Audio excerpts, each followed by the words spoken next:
As we were talking about in the last segment, there is a lot going on at the state capitol. We're only 2.5 weeks into this new legislative session. And joining me now are Marianne Goodland of ColoradoPolitics.com and Blair Miller, who covers the political beat for the DenverChannel.com. And glad you two experts are here with us. We know the legislature has this billion-dollar surplus, perhaps. There's a lot of wheeling and dealing going on regarding transportation issues, right, Marianne? That's correct. Last week we had the first hearing in the Senate on their signature bill for the session, which is a transportation bill that would use roughly $300 million in existing state revenues based somewhat on this surplus. And that would go to bond about $3.5 billion in transportation projects around the state. So where do you think that's going? Nowhere. It will, more than likely, it'll get out of the Senate without too much trouble, but it gets to the House without some really big changes that Republicans are really not inclined to go with. The bill is not likely to face a friendly reception in the House. So are you thinking that any of these transportation issues will ultimately come down to voters? What do you think will happen from here? Well, even the Senate bill anticipates going to voters because you have to ask for their permission to bond, to issue these bonds, these state transportation bonds. But what the House Democrats want is to seek a state sales tax increase. This was part of the package that the General Assembly looked at last year and didn't succeed.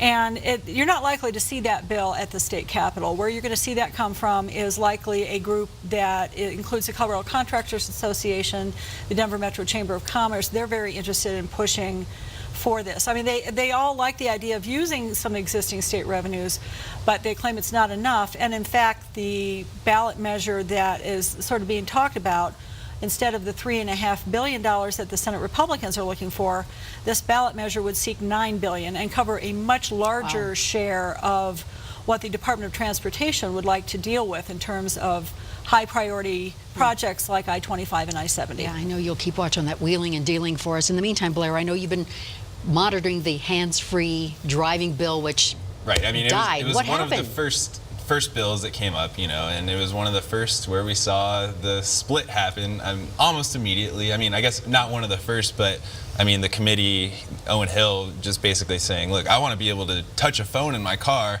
Democrats saying this is not what this bill is meant for, but essentially it would have, put the penalties that currently exist for teens to everyone, and then up the penalties for subsequent infractions. But it didn't make it out of its first committee hearing, so they could go back to square one, but it looks like that. What happened to the kumbaya that was happening where the legislature always starts, right? Always, and Republicans will be the first to tell you that kumbaya died pretty quickly within just a couple of days of the session actually getting underway. Okay, so broadband, I know, has been a huge issue, particularly for our rural communities. Where does that stand? The bill on broadband, and this is high-speed internet, is coming up in the Senate Business, Labor, and Technology Committee, and that'll be up on Monday.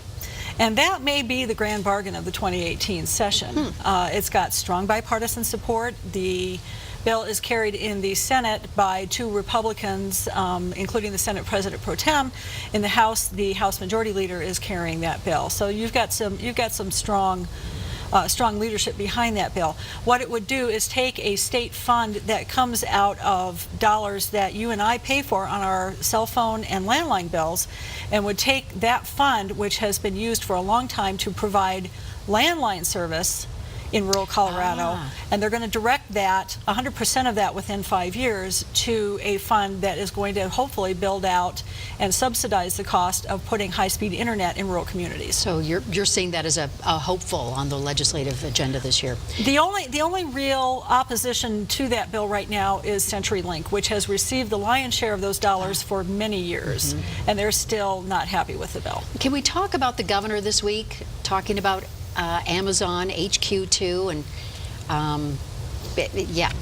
he made a statement that that is reported by the Denver Post that he would be somewhat relieved if that didn't happen. If we didn't get it, yes. But the administration is adamant that that was completely taken out of context, and that the analogy he was drawing was really to whether or not he would be considered for vice president back in the 2016 election.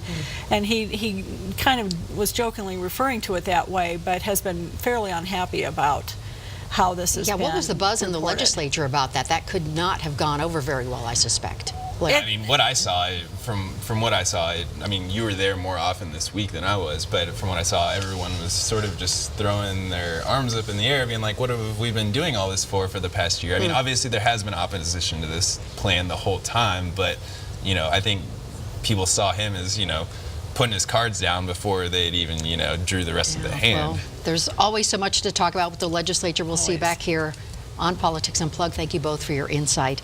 In the meantime, if you have a question or a segment idea for us, you can tweet us at Denver 7 Politics, and you can always watch today's segments anytime at thedenverchannel.com.